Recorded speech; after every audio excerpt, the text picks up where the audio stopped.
વિદ્યાર્થી મિત્રો, આજે ધોરણ 12 વિજ્ઞાન પ્રવાહના એક એવા મુદ્દાની ચર્ચા કરીએ છીએ જે ઘણા બધા વિદ્યાર્થીઓ તેમજ પેરેન્ટ્સનો બહુ જ મોટો અને અગત્યનો પ્રશ્ન હોય છે. બાળકો બોર્ડવાળા જે ડિક્લેર કરે છે પ્રશ્ન પત્રનું પરિરૂપ નક્કી કરે છે અને ઘણા બધા તમે છોકરાઓ બ્લુપ્રિન્ટ જુઓ છો. બાળકો બ્લુપ્રિન્ટ અને પરિરૂપ બે અલગ છે.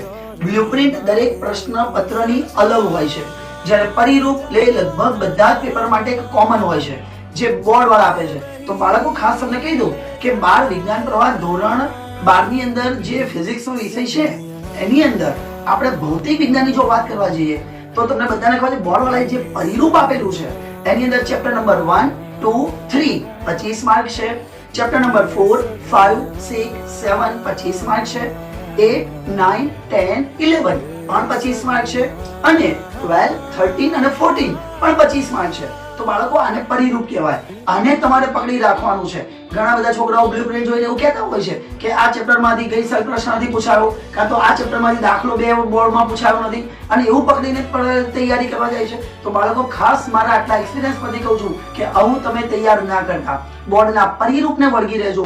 જે ચેપ્ટરનું વેટેજ આપ્યું હોય એને પકડી રહેજો. એટલે બને ત્યાં સુધી કોઈ થિયરી છોડતા નહીં. જો કદાચ તમારે જનરલ ઓપ્શન છે જો કાઢવું હોય તો તમે કોઈ એક ચેપ્ટરને અહીંયા ગાડી ઓપ્શનમાં કાઢી શકો એમ છો, પણ કોઈ થિયરી કાઢતા નહીં. કદાચ એ થિયરી બોર્ડમાં પૂછાઈ ગઈ તો.